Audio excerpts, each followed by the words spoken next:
Cool. Hey, mamas, and welcome back to another episode of the Modern Moms Club podcast. I'm so excited because today I have Heather Monahan, and we're going to be talking all about how to build confidence. She's best-selling author of The Confidence Creator, business expert, public speaker, CEO and founder of Boston Heels, and of course, a mama. So Heather, thanks so much for being here today.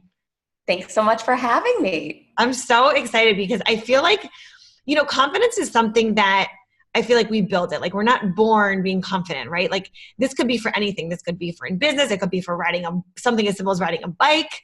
I mean, it goes across the board. Like you have to build that muscle. So that's what I want to talk about today. And I just kind of want to ask you, I want to kind of dive into the book a little bit and have you share with all the listeners what Confidence Creator, your book, is all about.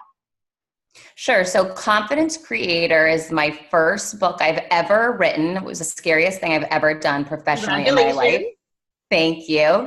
And it was a compilation of my lowest moments in my life and how I learned how to build confidence through them and how the reader can too. Love it.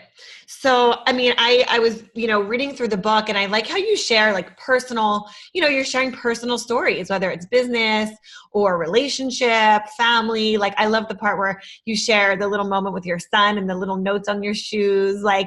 It's so sweet because I think for us as adults, we forget, it can be something as simple as having our kids remind us, remind Absolutely. us and it's, in a world where we make things so complicated, it doesn't need to be. No, it definitely doesn't. And, I was looking at when I decided I was going to write a book, I had been in business for 24 years in corporate America, and making that pivot, I thought, okay, what can I do that's unique or different than what's already out there? And one of the things that I thought, there's a lot of directional advice or research around building confidence, but I didn't see a lot of people really peeling the layers back and showing from a vulnerable, transparent way, hey, how did I struggle, or what were the challenges I overcame in order to create my confidence? So I leaned into that opportunity to say, okay, this is a white space that I really don't see anyone owning, and I just went for it. Yeah, no, it's amazing because it really is something, again, that all of us, who wouldn't want to be more confident, in any area of their life. So right. I love that you're sharing that. I love that you're so vulnerable with that. And I want to dive in and ask you, because this platform is for moms, it's obviously we all have children, and some younger, some older, but what do you think, in your own journey and own experiences, like you said, you're a mom, how do we create confidence in our kids?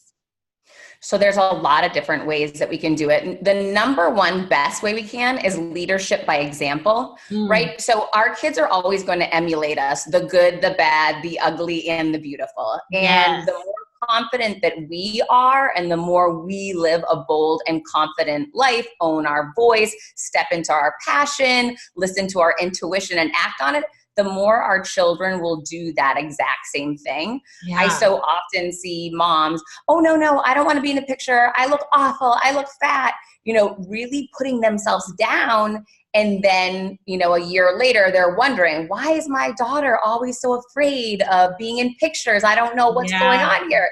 So we're really setting that bar either high or low for our kids. So the first thing I would say is work on yourself first. That's the most important thing. But there's a lot of different things you can do with kids. When my son was getting bullied at school, the first thing that I did was I started focusing him on gratitude at night, every night before he went to bed. And we would write down 3 things that he was grateful for that day. And they can be really small. His dog had been sick and his dog was feeling better. And he said, Lucky's doing better and I'm grateful for that. So it can just be, or I didn't get a note home from the teacher today. My performance at school was great. It can be anything small that's important to the child. But by creating that habit of gratitude, you shift their mindset from one of scarcity or lack to one of abundance, and really bring a positive attitude, to school every day, to their life every day. So that was the first thing that I worked on with him there. The other thing that I think is really helpful, and I wish I'd been taught this when I was a kid, is the art and act of loving yourself and how powerful that is. So the other thing that I would make him do at first, and now he does it readily, but I used to have to make him say, I love myself. Yeah. And he said, it's so weird, Mom. I don't want to say that. And I said, why not? And he said, because I love you. I love my brother. I love my dad. And he was comfortable putting love outward, but that idea of turning it inward as well was really complex to him at first. It didn't seem necessary. So like anything, if you practice at something enough, you're going to say, oh, it's not that weird saying that anymore. And so now before he's going to do something big, I'm like, remember, who do you love? He said, I love a lot of people, but I love myself. Oh, I love that. He can really feel strong and powerful about that and bring his best to the world every day. So that's another great way to build confidence in kids. And then you mentioned what my son did, which was whenever he has a basketball game, he has me write on his shoes with a Sharpie a message that when his confidence may dip in the game, if he's not playing his best, he can look down at his shoes and remind himself that he can do all things, he is capable, and he is going to win. And I love how you also do this for yourself. Like you'll put little Post-it notes. You know, Heather talks about this in the book, leaving little Post-it notes where she'll find them in the closet, in the bathroom, like in a drawer, like kind of just little love notes for yourself. And you're like, oh, well, this is from me to me, you know? So it's so powerful. And you may get one like when you really need it. Absolutely. You know, confidence building is a job you can do yourself. And there are so many ways you can pick yourself up. And on days you are feeling great, it's really important to leave yourself those messages. Save those messages when you're feeling good, those reminders. And journaling is a great way to do that because you're able to watch your progress through your life. You're able to identify those times where you're really feeling fantastic about who you are. And sometimes it's just remembering that it's possible and that, you know, hey, it might be a bad day you're having today. It's not a bad life. And there's a lot of other really good things about you that you can focus on and step into in any moment. Definitely. I mean, you know, we all have those days when we feel like we're crushing it. Like everything that you do somehow seems to work out. And then we have the opposite, which is those days when we're like, nothing's going right. And why is it this way? And da, da, da, da. But it's almost like a perpetual cycle. Like when everything's going right, or when one thing goes right and then another thing goes right, it's like, wow, and then you feel amazing and the world is great. But then when one or two things go wrong, you're like, oh my God, life's so bad. That happens to everyone. And it's so important to know for yourself, because everyone has different triggers, you know, what are the things that you can stop in that moment when things start to unravel instead of focusing on the negative, because whatever we focus on is what we're going to create. So if we start getting upset, you know, I just fell down and looked like a knucklehead and I ripped my pants, or I dropped my coffee on myself, you know, whatever nightmare is happening in your life in that moment, to say, okay, what can I do right now? For me, if I can go work out when things start to spiral negative, that will completely break me free of whatever negative mindset there is. It never fails if I go take a spin class or do something just to separate myself from that. You know, you can't always do that. Sometimes it's happening on the way to a meeting. So if I'm in the car, I have a playlist. First of all, I have a theme song. And so, you know, I suggest that everyone has a theme song. My son picked Glorious as his theme song. I picked I Love Myself. I mean, there's so many different amazing songs you can pick. But those are moments that you want to remind yourself that, hey, I've been here before. I remember this song. This is my beat. This is what I feel in my zone. It really, you know, I listen to Kanye when I want to get fired up going to a meeting. But I do it so often that my brain remembers, oh, I know what this song means. I'm ready to go kill it right now. I'm going to have an amazing event or speech or whatever I'm doing.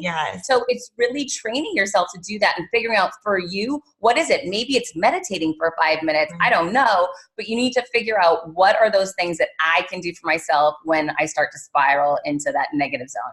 Yeah, no, I love that. And, you know, confidence can also be, you know, like a bad day, but it could also be, like you said, stepping on stage. Maybe you're giving a presentation. Maybe it's your child giving a presentation at school, or you're talking, you know, you would do a lot of speaking engagements. You're stepping in front of a stage and you're being vulnerable to all these people. So how do you create confidence in that aspect when it's not just like I'm having a bad day, but when you're like really putting yourself out there, speaking to a lot of people, and again, being vulnerable?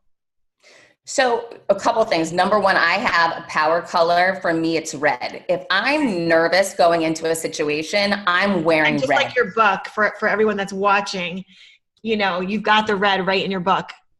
I do. Love it. That's my power color for me. And everyone has a color. Make sure to figure out what that color is for you. But when I put on red, it's like putting on my Wonder Woman gear. Watch out, world. And it sends a message to me. I look different in it.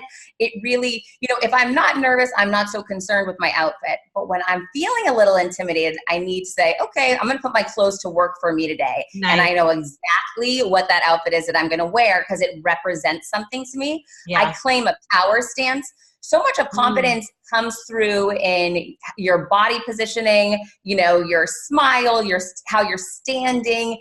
And I really like this. For me, I have this way that I stand. And if you ever watch a video of me, whenever I speak, I always do this like really strong stance. Yeah. And to me, I channel my strongest, most confident self when I stand like that. It reminds me how powerful I am, how strong I am. And, figuring out what is that position for you. And if you're afraid to do it at first, channel someone else. Look at Beyonce out there on stage and in your mind, bring that to whatever it is that you're doing. Almost like an alter ego. Exactly. Yeah. Absolutely.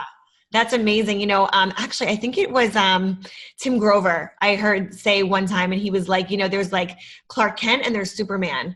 And they're not the same person. Like when Superman is Superman, he's got the cape, he's got the, the outfit. But when he's Clark Kent, he's with the glasses, and it's a different persona, Totally. So it's the same thing, like stepping on stage. You almost need to create that Wonder Woman, that superhero, You do. You absolutely do. Yeah, but that's so powerful because it's really like, I feel like for me, there's when I'm working, I'm in work mode, like hustle mode, right? But when I'm in mom mode, that looks different than work mode.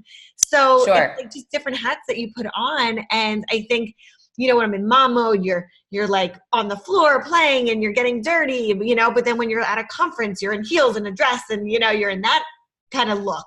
So, it's very different, but it's like being able to switch. Yeah. And, the more that you train yourself and practice, these different tactics, the more seamless it happens. I don't even think about it anymore when I'm going to a speech. I know the music I'm going to listen to in the car. I know what it feels like. I know what I'm going to say. I don't need to practice anymore. I've done it so many times. Yeah. So it becomes second nature the same way. Teaching your child to do something after you've done it a few times, you both know that routine and it becomes very natural. It's no different, for yourself when you're trying that next challenge or objective that you want to achieve.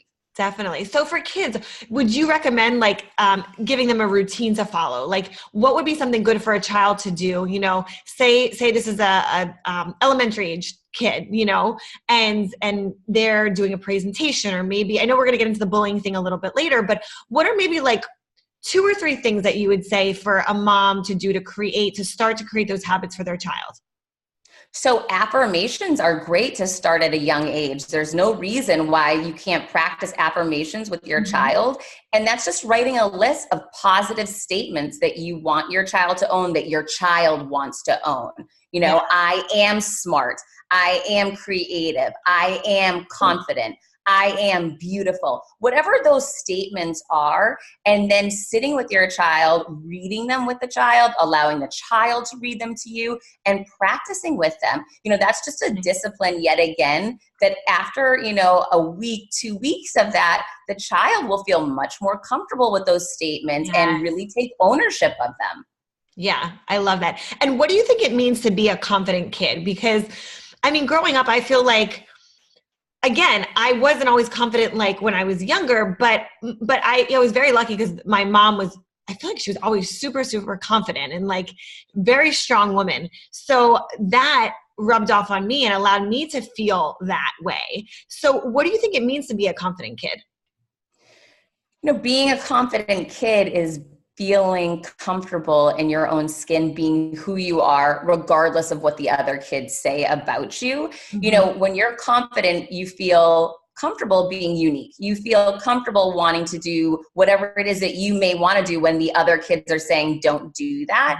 You feel comfortable saying no when people are asking you to do things that, don't look like a good idea to you. So often we see kids that are getting into trouble, whether it be vaping or drinking or drugs or sex at a young age. Right. And it's because they feel pressured and they want others to like them because they don't like themselves enough in that moment. They aren't their most confident self. Yeah. So it's really developing a child that is confident, standing up and saying, no, I have no interest in that drink or that party or whatever that may be. Yeah. And that's so powerful. My son's only 15 months old, but it makes me think, like, what can I do now to even start those behaviors? Because it's scary as a mom to think, oh my God, they're going to go through the same thing we went through, the peer pressure and, Right. everything you said, the drinking, the drugs. Like, I feel like it happened way later. Like when I was growing up with it, now I hear all these crazy stories of it going on in like the middle schools, which is so scary.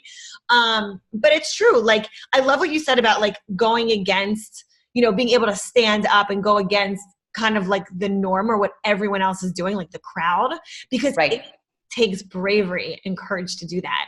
And if you're the only one that's standing up, you got it. It's like, if you know that, you're strong, your foundation, and you know what you stand for. So I think it's so important that we teach our kids that. So, and part of that comes from listening to themselves. I say to my son all the time, what does your inner voice tell you to do right now? Did you check in to hear what you think the right idea is? And then he'll tell me whatever it is. And I said, okay, now act on it. Sometimes you'll see it's you catching your child.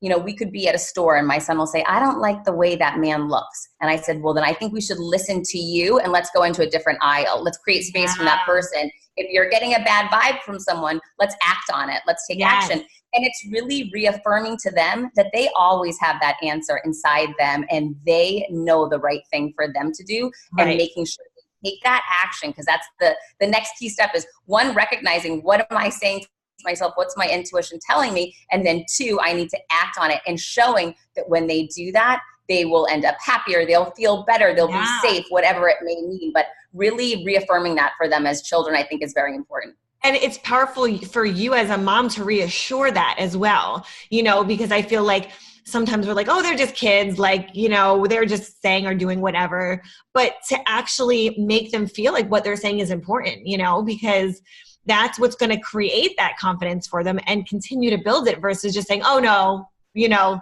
just you brush it to the side or whatever, so. Right. And when we do that, when we brush it to the side, we're teaching them it's not important. Exactly. That's going to resonate with them over time, and that's going to have meaning to them. Yeah. And also the other thing is, people will say when their kids get older, oh, I can't get my child to talk to me, which, especially when you have a boy, it can be challenging. Oh no. Right. Boys aren't like girls in that they don't want to sit around and talk about their feelings. Yes. But what I've learned is, when they are ready to, if you drop everything and make yourself available to them, they will unload their thoughts and their feelings. It might not be when you want at dinner, at 5:30 when you want to talk about it, but it is sometimes when they're getting out of the shower and they say, oh my gosh, did I tell you what happened at school today? No, what happened? Present and focus on them, because it also makes them feel special that, oh, mom just dropped the phone call or, put down social media for 15 minutes for me because I am worth it. And that, in turn makes them feel really confident as well. Definitely. I love that. And everything you're saying, I think it's building powerful, strong kids, because that's something that, unfortunately today there is a lot of bullying, and we see those kids that feel like maybe they get power by doing that. And maybe that's a reflection of, maybe they don't get it from home or from a mom, a dad, a sibling, whoever is in their life, So I love that not only are we teaching our kids to stand up for themselves, but we're teaching them, when you know what's right and wrong, you can be the one that stands up, even if nobody else is.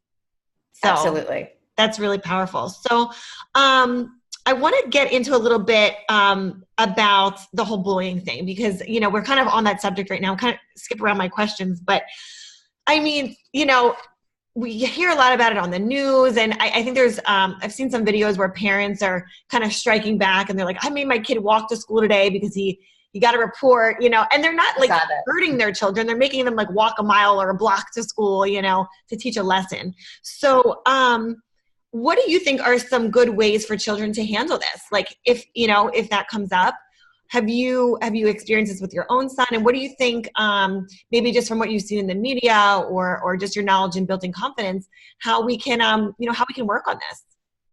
So, my son has been bullied. Yes, he's been accused of bullying another child as well. Mm-hmm. And seeing both sides of that, and I would imagine for most people, this is going to happen at some point. Bullying is that prevalent. It happens all the time, every day. So, knowing that, it's all about, to me, communication. Not only communication with your child, but encouraging communication for your child to schools, to, those leadership or positions of power when you're not around, because the bullying's not going to happen usually when you're there, right? Right, so of course. It's about equipping them to say, okay, if someone's invading your space or taunting you, you need to go and ask for help and communicate what's happening. It doesn't mean you did anything wrong. This is about that person, but what you can do to take action to care for yourself is to ask for help. So that's a really important tool to give our kids, is to let them know, just because someone's making fun of you doesn't make you a bad person. That's about them. And sounds like they're having a bad day or, worse. So let's go and ask for help, so someone who is equipped to manage that person can jump in and deal with them, because, you at 10 years old, you don't know how to handle that. Yeah. And so, the first thing is getting them to reach out, when you're not around, to someone for help. It's really, that will help them to manage the situation. The other thing is communicating with them when they're home from school. What was the best part of your day? What was the hardest part of your day? I always try to go through those, the pit and the peak, because it can trigger a conversation around, oh, I got pushed down today at school. Oh, really? What happened? And trying to find out, because they don't always want to run home and be the tattletale. That's another thing that comes up with boys. I don't want to tattle. That's, people don't like tattles. So there's fine lines between, you don't want your child telling on everyone every 5 minutes, but at the same time, if someone's pushing your kid down, you want your child to speak up for themselves and say, this is unacceptable. You can't touch me, and I am going to let people know. So it's all about that message that we're giving them of what is, some people are just annoying, and you can look beyond it and it will go away. But there are some situations that must be addressed. Otherwise, it'll be our child that will be diminishing their confidence and not feeling so good. And when you pay attention to your kid, you can see it on them. They start carrying themselves differently. They don't look the same. They're not excited to go to school in the same way. Yeah. And so those are all look for those signs. Absolutely, because those are signs something's going on. Gotcha. So I want to switch over to moms, because, we're talking about kids, but I also want to help the moms identify not necessarily the bullying, but the confidence part of this. So I think, especially as a new mom, you are like, what am I going through? What am I doing? Like, everything is so new to you that you haven't done enough. You haven't worked the muscle enough. So the confidence isn't there, clearly, because it shouldn't be, because you don't know what you're doing yet. It's there because you have to work that muscle. So how can mom create and build her own confidence? Well, one great way is listening to a podcast like yours, joining a community of like-minded people that are there to help stretch you and want to support you to grow. It allows you to know you're not alone. And you don't need to feel embarrassed if you don't feel like the best mom in the world. None of us did. And none of us do every day. That's just not real. I love that you said that. It's so important for moms to know just exactly what you said. Like, I feel like we're all just figuring it out as we go.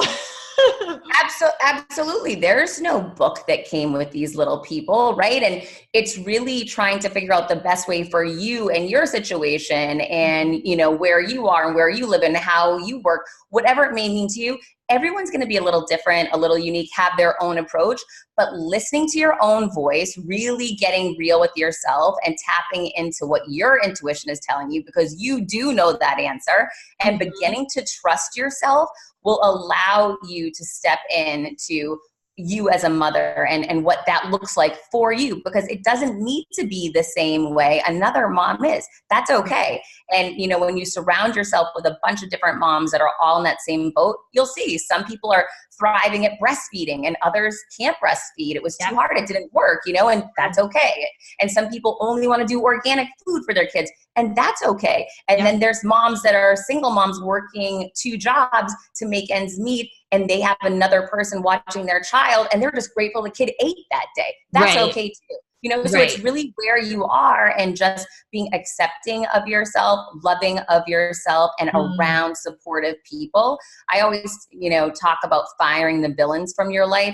If you have negative people in your life that are putting you down, especially when you're a new mom, that is going to compound the situation so badly and really, you know, get you feeling badly about yourself. So creating boundaries and separating from those people that you don't feel your best around will help you to start believing in yourself more and building your confidence. I love that. So now if you could go back like to new mom Heather, what would you tell her now that, like, knowing everything that you know now, what would you go back and give yourself as words of encouragement or guidance? What would you tell yourself? Oh my gosh, my life was so different then. You know, I had a really hard time. My son was 1 year old when I was divorced. And so I was living on my own. I was a vice president of sales for a publicly traded company. I traveled every week for work. So I was constantly leaving my baby at home. And it was a really, really hard time. I guess looking back on that, I would say, you know what? Everything's temporary. It wasn't going stay horrible forever. It was something that, that time stunk. I'm not going to mince words about it. It was not a fond memory for me. It was really hard. And I was sad a lot and feeling, you know, that I was missing this important time with my child, which was, I knew I would never get back again. Yeah. However, I had to go to work and I had to pay the bills, and, you know, being more accepting of that situation and proud of the job that I did and realizing it wasn't going to be horrible like that forever. I would get myself out of debt. I would, you know, be able to get to a position where I had great people watching my son when I wasn't available, and it would get better and that those times would pass. I think that would be the most important message I would give myself back then. Yeah, that's amazing. And I think it's powerful because whether the situation is one that you've just mentioned, or it's a mom that's struggling because she wants to breastfeed and she can't, or her, you know, there's just so many things that I think as new moms we stress out about. And I remember, you know, the hormones are another thing, because the hormones are just crazy when you're in that like last trimester, your fourth trimester, the last, you know, 3 or 4 months postpartum. And I just remember being there and thinking, oh my God, is this my new life? Like not sleeping and hormones and all of it. So exactly what you said, we all experience something on a level where we feel overwhelmed and we just are like, what's going on? You know? So I think just knowing it's not temporary and we're not going to be in that place forever is very powerful to know. So it's so true. What do you think a confident mom looks like? Does she act a certain way? Does she walk a certain way? Like, what does a confident mom look like to you? A confident mom can look any way as long as it's a way that she feels good about, if it's the real her, you know. So that doesn't mean what weight or size or hair color or outfit choice. No, that to me means nothing. But what does mean something is whoever she really is. You know, for a long time, I used to wear a mask. I thought I had to dress a certain way. I would never have come on a podcast wearing a baseball hat and my sweats because I wanted to appear a perfect way that I felt I need to blow my hair out. I need to do my makeup. I need to appear this way so other people will think I'm confident. That was the most insecure I ever was. When you're trying to build an image that isn't the real you, you are never going to be confident. It's about taking that mask off and saying, yeah, I look different than these people, or yeah, I don't fit that mold. And that's okay because I am being me. And that's, you know, that's the most confident mom, is really being yourself. I love that. I think that's so amazing, you know, because we all, like you said, we're all trying to figure this thing out, and it looks different for each of us. But if you're being authentically you and showing up who the real version of you is, whatever that looks like, that's so powerful. And that's what confidence looks like. So what daily habits can mom create to work towards being more confident? We talked about the affirmations and loving yourself and the abundance mindset, but for a mom that's maybe just wants to we're going into the new year, right? So like maybe her goal is to create more confidence for herself. What are just some... Yes, that should be her goal. Yeah. And it's an amazing goal because, again, who doesn't want more confidence? Like, it's almost like who doesn't want more money, right? It's like all of us, you know? So So what can she do? What can that mom do? Maybe like 2 or 3 actionable steps to start her in that direction. So one really key piece of building confidence is investing in yourself. And that can look so different, right? So for me, when I was a new mom, I never wanted to work out because I felt guilty. I was always at work. And so when I was home, I would say to myself, you cannot go work out, Heather. You have to be with your child. What eventually started happening, or I started realizing, was I was resenting the fact that I didn't work out, because workout was something great for me. It's always been so key to, freeing me from negative thoughts and feeling good about my body and strong. So the more I stepped away from that and allowed myself to, deny myself that pleasure or that investment in myself I wanted, the worse I felt. So I would start feeling down and not so strong. And suddenly I said, okay, I've got to stop this. This isn't working for me. I need to make an investment in myself. And I decided I will invest in any day I'm not traveling, 1 workout a day, and I'm worth it. And for other people, making that investment could be, maybe you only buy kitty hand wash and you're going to say, you know what, when I go to the store this week, I'm going to buy the $10 hydrating hand wash with lavender scent because I'm worth it. It can be anything that is meaningful to you that's going to remind you, you know what, I'm worth this investment, whatever that may be. For some people, it's taking a class or hiring a private coach, or it could be, anything. But just figure out, what is that investment that you can make in you, because you are worth it. Yeah, I love that. I think no matter if it's going to an event, taking a course, reading a book, listening to a podcast. I mean, there's so many ways that you can do for free that don't cost anything, where you can really build that confidence. And just like your book, I mean, pick up Heather's book, I mean, it's really something where you can invest in yourself in such a big way. Like I'm always, if I'm in my car, I'm listening to a podcast or an audiobook, maybe it's just a self-care day and you go and you get your nails done, just to fill your own cup a little bit. So I love how like investing in yourself, it has many different looks to it, but it's all about making yourself better. Absolutely. Another great way to build confidence is to enlist an accountability partner. Nice. So often, we'll come out January 1 and everyone says, okay, I'm going to build confidence in 2019. That's going to be my number 1 focus for how I'm going to do it differently this year. Well, then a month into it, we get busy and all of a sudden we've lost track that, oh shoot, I was working on my confidence and I completely forgot about it. Oh, well, when you have an accountability partner, that person, and this can be your best friend, this can be your husband, this can be your child that you talk to about what you're working on. You want them to hold you accountable as well. This can be anyone. I have on my website at heathermonahan.com, I have an accountability partner tab. If you don't have someone to hold you accountable, I will do it for you and send you free emails every day. So there are so many options out there for you, but once you've enlisted that person, it really binds you and commits you at such another level that you won't break that promise to yourself, and not breaking that promise further builds your confidence. Amazing. Yeah. And, it makes you think it's kind of like out of sight, out of mind. So if you're like, okay, I want to do this January 1, I'm in it. And like by January 5th, 6th, 7th, you're like, okay, not really doing anything anymore. Like that person's there to remind you and be like, listen, we made this goal. We made this commitment. We're doing it together. Like I have a close girlfriend of mine, and her and I we're committing to just going live every day and like talking to, Instagram, and we'll text each other and be like, did you go on? Did you go on? Like, or reading a book or journaling, all these little things that it's easy for you to forget because you know what's going on in your crazy day. But another person is like, listen, I did it. It's your turn. Step up. Like they will help you rise up and you rise together.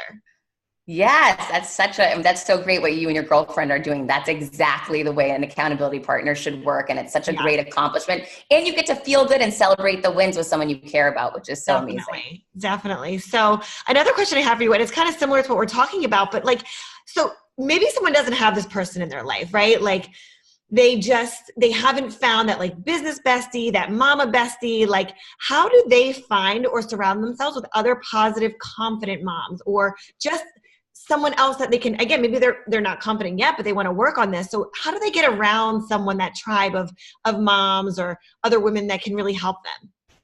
Well, first thing I would say is if you don't have amazing, positive people around you, you probably have someone negative in your life that's blocking those people from coming in. You need to address that first. And again, I always say that's firing the villains. And it's happened in my life when my old boss, she was always putting me down, holding me back, telling me not to be me.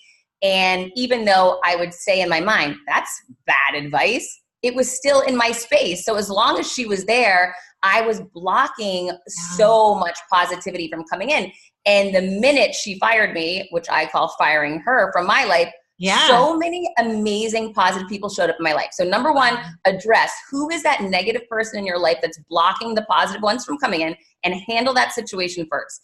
The next thing I would suggest is be your authentic self. Take the mask off, because you're not going to attract what you think of as positive and cool, good people if you're not showing up as you every day. Right. You're going to attract people that are fake or are wearing a mask or aren't authentic and really positive. So get real with who you are and step into who you really truly are. And the more you do that, the more the right people will show up for you. So do those two things first, like get real with you first.